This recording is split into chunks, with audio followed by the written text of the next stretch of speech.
പ്രിയപ്പെട്ടവരെ, കർത്താവായ യേശുവിന്റെ 2021 വർഷങ്ങൾക്ക് മുമ്പുള്ള ഒന്നാമത്തെ വരവിനെയാണ് ലോകമെമ്പാടും ക്രിസ്മസായി ആഘോഷിക്കുന്നതെങ്കിൽ അതിന്റെ 6 ഇരട്ടി പ്രവചനമുള്ള കർത്താവിന്റെ രണ്ടാമത്തെ വരവിനെ ഒടുവിലത്തെ ക്രിസ്മസ് എന്ന് വിളിക്കുന്നതിൽ തെറ്റില്ല. ഞാൻ നിങ്ങളോട് പറഞ്ഞു, ഒന്നാമത്തെ ക്രിസ്മസും രണ്ടാമത്തെ ക്രിസ്മസും തമ്മിൽ 4 സിമിലാരിറ്റീസ് ഉണ്ട്. 4 പ്രകടമായിരിക്കുന്ന താരതമ്യങ്ങളുണ്ട്. അതിലൊന്ന് ഫോർടോൾഡ് പ്രോഫസീസ് ആണ്. കർത്താവായ യേശുവിന്റെ വരവിനെ സംബന്ധിച്ച് താൻ എവിടെ ജനിക്കുമെന്ന്, എങ്ങനെ ജീവിക്കുമെന്ന്, തന്റെ ശുശ്രൂഷകൾ എന്താണെന്ന് ദൈവവചനത്തിൽ അനേക പ്രവചനങ്ങളുണ്ട്. ബെത്ലഹേം എഫ്രാത്ത എവിടെ ജനിക്കും, കന്യക ഗർഭം ധരിച്ചൊരു പുത്രനെ പ്രസവിക്കും. യെശയ്യാവിന്റെ പുസ്തകം. അവൻ നിത്യപിതാവ്, സമാധാന പ്രഭു, വീരനാം ദൈവം, ആധിപത്യം അവന്റെ തോളിലിരിക്കും. തന്റെ ശുശ്രൂഷ എന്ത്? ദൈവവചനത്തിൽ അനേക പ്രവചനങ്ങളുണ്ട്. എന്നാൽ അതിന്റെ 6 ഇരട്ടി പ്രാവശ്യം താൻ എങ്ങനെ രണ്ടാമത് വരും, അനേക പ്രവചനങ്ങളുണ്ട്. 6 ഇരട്ടി പ്രവചനങ്ങൾ. ഒന്നാമത്തെ പ്രവചനം അതുപോലെ നിവൃത്തിയായെങ്കിൽ രണ്ടാമത്തെ പ്രവചനവും അതുപോലെ നിവൃത്തിയാകും. രണ്ടാമത്തെ സിമിലാരിറ്റി എന്ന് പറയുന്നത് ഇതൊരു സാങ്കല്പികമായിരിക്കുന്ന ഒരു കെട്ടുകഥയല്ല, മറിച്ച് ലോക ചരിത്രത്തെ തന്നെ AD എന്നും BC എന്നും രണ്ടായി തിരിച്ച് കാലസമ്പൂർണതയിൽ കന്യകയിൽ ഗർഭം ധരിച്ച് ഒരു മനുഷ്യനായി ഭൂമിയിലേക്ക് പറഞ്ഞു. Physical appearance of Jesus Christ. കർത്താവിന്റെ രണ്ടാമത്തെ വരവെങ്കിലും എന്ന് പറയുന്ന രണ്ടാമത്തെ ക്രിസ്മസിലും, ഹല്ലേലൂയ, പ്രിയപ്പെട്ടവരെ, ഫിസിക്കൽ അപ്പിയറൻസ് ഉണ്ടാകുമെന്ന്, അതാണ് രണ്ടാമത്തെ താരതമ്യം. മൂന്നാമത്തെ താരതമ്യം എന്ന് പറയുന്നത് ഇത് സംഭവിക്കുന്ന സ്ഥലത്തെ സംബന്ധിച്ചാണ്. ആദ്യം യേശു ജനിച്ചതും യേശു പ്രസംഗിച്ചതും യേശുവിന്റെ ജീവിതവും ഇസ്രായേലിൽ, ജെറുസലേമിൽ, പാലസ്തീനിലായിരുന്നെങ്കിൽ കർത്താവിന്റെ രണ്ടാമത്തെ വരവിനോടുള്ള ബന്ധത്തിലും ഇസ്രായേൽ പരമപ്രധാനമായിരിക്കുന്ന ഒരു പങ്ക് വഹിക്കുന്നുണ്ട് എന്ന് പറയുവാൻ ഞാൻ ആഗ്രഹിക്കുകയാണ്. അതാണ് മൂന്നാമത്തെ സിമിലാരിറ്റി. നാലാമത്തെ സിമിലാരിറ്റി എന്ന് പറയുന്നത് അന്നും ഈ രണ്ടാമത്തെ വരവെങ്കിലും ഒരു പ്രത്യേകതയുണ്ട്. അതായത് ഈ സത്യത്തെ, ഈ യാഥാർത്ഥ്യത്തെ ഉൾക്കൊള്ളാൻ കഴിയാത്ത വിധത്തിൽ മനുഷ്യ ഹൃദയങ്ങളിൽ അന്ധകാരം വ്യാപിച്ചു നിൽക്കും. അന്നത്തെ ദൈവത്തിന് സ്വന്തം ജനമായ ഇസ്രായേൽ ജനത്തിന് പോലും, പുരോഹിതന്മാർക്ക് പോലും, ന്യായപ്രമാണികൾക്ക് പോലും, ഫരിസയർക്ക് പോലും, അവിടുത്തെ അധികാരികൾക്ക് പോലും മനസ്സിലായില്ല എന്നുള്ളതാണ് സത്യം. ഇന്നും മനസ്സിലാക്കാത്തൊരു തലമുറ എന്തിനോ പിറകെ പോയിക്കൊണ്ടിരിക്കുകയാണ്.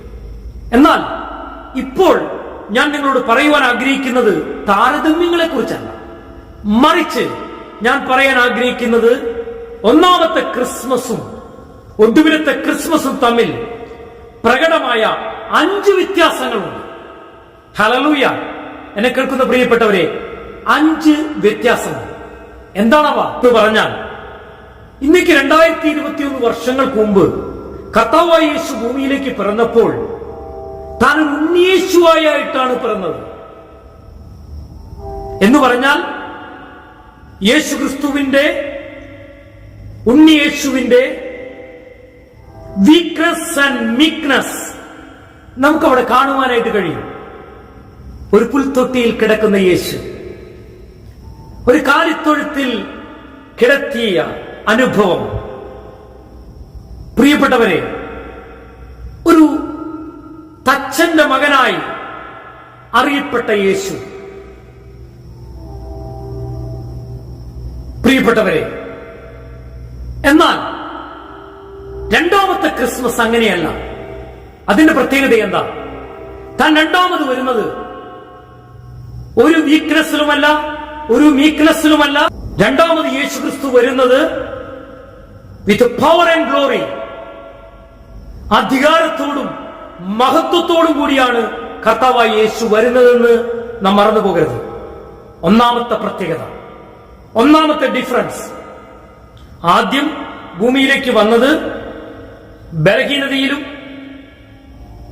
ആ സൗമ്യതയിലും താഴ്മയിലുമാണെങ്കിൽ, രണ്ടാമത് വരുന്നത് അധികാരത്തോടും മഹത്വത്തോടും കൂടിയേ ആണ് എന്നുള്ളതാണ് ഒന്നാമത്തെ ഡിഫറൻസ്. രണ്ടാമത്തെ വ്യത്യസ്തമായ അനുഭവം, കർത്താവായ യേശു ഇന്നേക്ക് 2021 വർഷങ്ങൾക്ക് മുമ്പ് ഈ ഭൂമിയിൽ പിറന്നപ്പോൾ അത് ഒരു അനേകർ അറിഞ്ഞു എന്നെനിക്ക് തോന്നുന്നില്ല. ആട്ടിടയന്മാരോട് ദൈവത്തിന്റെ ദൂതന്മാർ പറഞ്ഞു, അങ്ങ് കിഴക്ക് ദേശത്ത് നിന്ന് ജ്ഞാനികൾ വന്നു. വളരെ ചുരുക്കം പേർ മാത്രം ആ ജനനത്തെ അറിയുവാനിടയായി.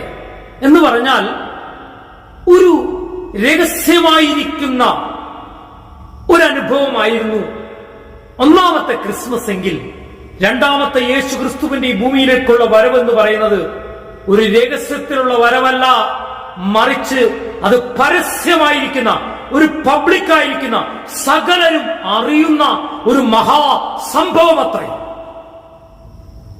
ഒരിക്കൽ ഒരു വ്യക്തി പ്രസംഗിച്ചതുപോലെ, ഇനി ഭൂമുഖത്ത് സംഭവിക്കാൻ പോകുന്ന ഏറ്റവും പ്രാധാന്യമറിയിക്കുന്ന, വാർത്താ പ്രാധാന്യമറിയിക്കുന്ന സംഭവം യേശു ക്രിസ്തുവിന്റെ രണ്ടാമത്തെ വരവാണ്.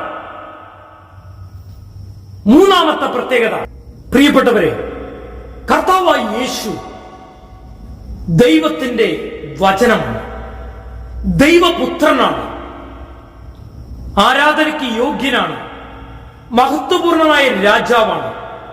എന്നാൽ താൻ ആദ്യം വന്നപ്പോൾ കർത്താവായ യേശുവിനെ ആരാധിക്കുവാനും വണങ്ങുവാനും ദൈവപുത്രനായി അംഗീകരിക്കുവാനും ചുരുക്കം പേരെ ഉണ്ടായിരുന്നു. യേശുവിന്റെ ശിഷ്യന്മാർ യേശുവിനെ വണങ്ങി ആരാധിച്ചു എന്ന് നാം കാണുന്നു. ആട്ടിടയന്മാർ യേശുക്രിസ്തുവിനെ വണങ്ങി എന്ന് നാം കാണുന്നു. അങ്ങ് ദൂരത്ത് നിന്നുള്ള ജ്ഞാനികൾ, രാജാക്കന്മാർ, വിദ്വാൻമാർ നിക്ഷേപപാത്രങ്ങൾ തുറന്ന് സ്വർണവും കുന്തിരിക്കവും മീറായും സമർപ്പിച്ചു എന്ന് കാണുന്നു. യേശുക്രിസ്തുവിന്റെ രാജത്വത്തെയും യേശു ക്രിസ്തുവിന്റെ മഹാപൗരോഹിത്യത്തെയും തന്റെ ജീവിതത്തിൽ നിറവേറ്റപ്പെട്ട ബലിയെയും ഓർമ്മിപ്പിക്കുന്നതാണ് സിംബോളിക്കായി, പ്രതിരൂപാത്മകമായി അവർ കൊണ്ടുവന്ന ആ സമ്മാനങ്ങൾ. വളരെ ചുരുക്കം പേരെ ആ സത്യം മനസ്സിലാക്കിയുള്ളൂ. യേശു ഭൂമിയിലായിരിക്കുമ്പോൾ ഒരു മനുഷ്യനായി ജീവിച്ചതുകൊണ്ട് ഒരു മനുഷ്യൻ എങ്ങനെയാണ് ദൈവത്തെ ആരാധിക്കേണ്ടതെന്ന് താൻ പഠിപ്പിക്കുവാനായിട്ടിടയായി. അതുകൊണ്ട് യേശുക്രിസ്തുവിന്റെ ദൈവത്വത്തെ ചിലരൊക്കെ നിഷേധിക്കുന്നുണ്ട്. യേശുക്രിസ്തു പൂർണ്ണ ദൈവവും പൂർണ്ണ മനുഷ്യനുമായിരുന്നു. പ്രിയപ്പെട്ടവരെ, എന്നാൽ രണ്ടാമത്തെ ക്രിസ്മസ് എന്ന് പറയുന്നത്, രണ്ടാമത്തെ വരവെന്ന് പറയുന്നത് ആദ്യത്തേതിൽ നിന്ന് വ്യത്യസ്തമാണ്.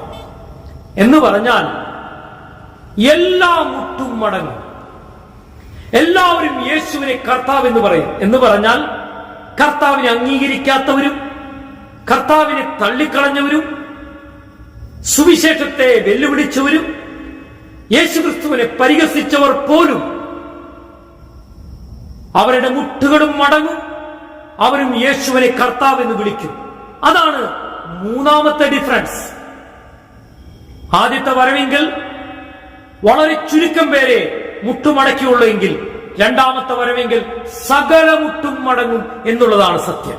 നാലാമത്തെ പ്രത്യേകത, കർത്താവായ യേശു 2021 വർഷങ്ങൾക്ക് മുമ്പ് ഭൂമിയിൽ പിറന്നപ്പോൾ ജനിച്ച നാൾ മുതൽ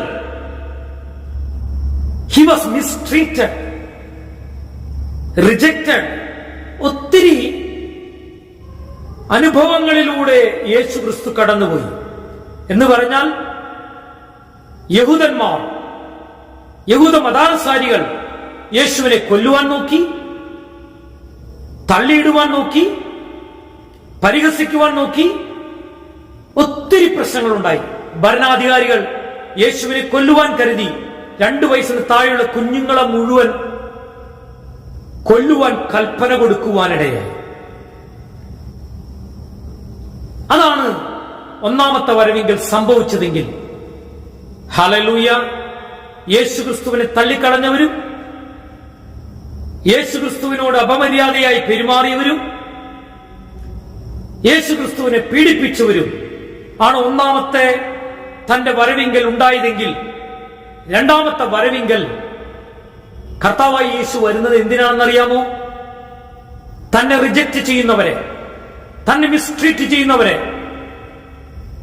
തന്നെ ഉപദ്രവിക്കുന്നവരെ വിധിക്കുവാനാണ് താൻ വരുന്നത്. അതാണ് വ്യത്യാസം. ഹല്ലേലൂയ.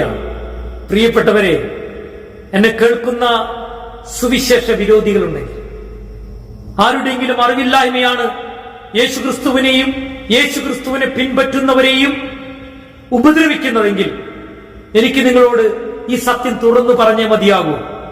എന്താണെന്നറിയാമോ?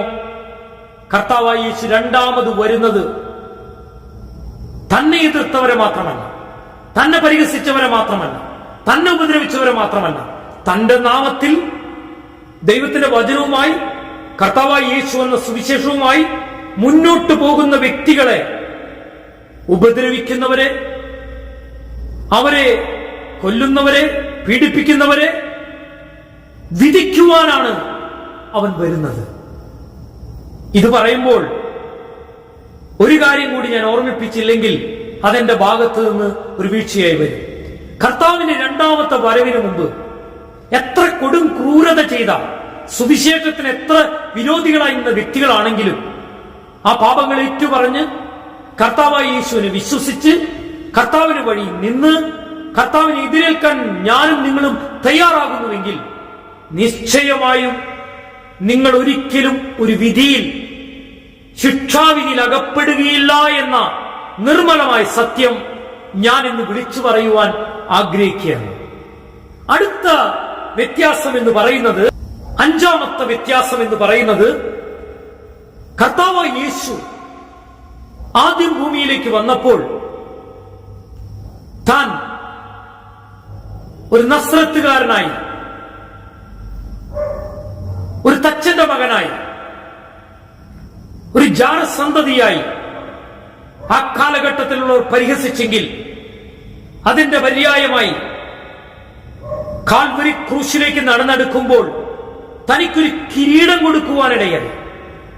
ആ കാലഘട്ടത്തിൽ ഏറ്റവും മുള്ളുള്ള, തറച്ചു കയറിയാൽ പണ്ഡിതന്മാർ പറയുന്നു, കർത്താവായ യേശുവിന്റെ തലയിൽ ആ മുൾക്കിരീടം അണിഞ്ഞപ്പോൾ അതിന്റെ ഒരു മുള്ള് തന്റെ കണ്ണിലൂടെ പുറത്തു വന്നു എന്ന് ചരിത്രകാരന്മാർ രേഖപ്പെടുത്തിയിട്ടുണ്ട്. പ്രിയപ്പെട്ടവരെ, ആദ്യത്തെ സമയത്ത് താൻ അണിഞ്ഞത് മുൾക്കിരീടമായിരുന്നുവെങ്കിൽ രണ്ടാമത്തെ ക്രിസ്മസ് അല്ലെങ്കിൽ ഒടുവിലത്തെ കർത്താവിന്റെ വരവിങ്കൽ താൻ രാജ്യത്വം പ്രാപിച്ച് രാജാക്കന്മാരുടെ രാജാവായി, നേതാക്കന്മാരുടെ നേതാവായി ഈ ഭൂമിയെ ഭരിക്കുവാൻ തക്കവണ്ണം കിരീടമണിഞ്ഞവനായിരിക്കുന്ന ഒരു കർത്താവിനെയാണ് നമുക്ക് കാണുവാനായിട്ട് കഴിയുന്നത്. എന്നെ കേൾക്കുന്ന പ്രിയപ്പെട്ടവരെ, 4 താരതമ്യങ്ങളെ കുറിച്ച് ഞാൻ പറഞ്ഞു, 5 ഡിഫറൻസിനെ കുറിച്ചും പറഞ്ഞു. ആദ്യം വന്നതുപോലെ ബലഹീനതയിലും അതുപോലെ തന്നെ താഴ്മയിലുമല്ല കർത്താവ് വരുന്നത്. കർത്താവ് വരുന്നത് അധികാരത്തോടും മഹത്വത്തോടും കൂടിയാണ്. അതുകൊണ്ട് എന്നെ കേൾക്കുന്ന പ്രിയപ്പെട്ടവരെ, കർത്താവായ യേശുവിന്റെ രണ്ടാമത്തെ വരവ്, അതല്ലെങ്കിൽ ഒടുവിലത്തെ ക്രിസ്മസ്, ഏറ്റവും അടുത്തിരിക്കുന്ന ഒരു കാലഘട്ടത്തിൽ ആദ്യം വന്നത് ബലഹീനതയിലും ലാളിത്യത്തിലുമായിരുന്നെങ്കിൽ, താഴ്മയിലുമായിരുന്നെങ്കിൽ, രണ്ടാമത് വരുന്നത് പ്രിയപ്പെട്ടവരെ മഹത്വത്തിലും അധികാരത്തിലും, തന്നെ വിശ്വസിക്കാതെ പാപത്തിൽ മുഴുകുന്നവരെ മാനസാന്തരം അനുഭവിക്കാതെ, ദൈവകൃപ കണ്ടെത്താതെ ദൈവത്തിനെതിരെ മത്സരിക്കുന്നവരെ വിധിക്കുവാനുമാണ് എന്ന് മറന്നുപോകരുത്. കർത്താവിന്റെ ആ സ്നേഹം, ആ ദൈവത്തിന്റെ അളവറ്റ കൃപ, അതിനൊരു ബ്രാക്കറ്റ് പീരീഡ് ഉണ്ട്. അത് ഒന്നാമത്തെ ക്രിസ്മസ് മുതൽ അവസാനത്തെ ക്രിസ്മസ് വരെയാണ്. അതുകൊണ്ട് വളരെ സീരിയസ് ആയി പാപങ്ങൾ ഏറ്റുപറഞ്ഞ് കർത്താവിനെ രക്ഷകനായി സ്വീകരിച്ച്, ഒരു കാലിത്തൊഴുത്തിലല്ല കർത്താവ് ജനിക്കേണ്ടത്. ഇനി നമ്മുടെ ഹൃദയത്തിലാണ് കർത്താവ് ജനിക്കേണ്ടത്. നമ്മുടെ ഹൃദയത്തിലാണ് യേശുവിനെ കർത്താവായി അംഗീകരിക്കേണ്ടത്. അതിനായി ഹൃദയത്തെ ഒരുക്കുവാൻ, നിങ്ങളുടെ മനസ്സിനെ തുറക്കുവാൻ, പാപങ്ങൾ ഏറ്റുപറയുവാൻ, ആ രണ്ടാമത് വാനമേഘങ്ങളിൽ വരുന്നവനായ ആ കർത്താവിനെ എതിരേൽക്കുവാൻ ഞാൻ നിങ്ങളെ ആഹ്വാനം ചെയ്യുന്നു. നിങ്ങൾക്കെല്ലാവർക്കും പ്രത്യേകമായി കർത്താവായ യേശു ക്രിസ്തുവിന്റെ നാമത്തിലുള്ള ഭാവുകങ്ങൾ അർപ്പിക്കുന്നു. God bless you.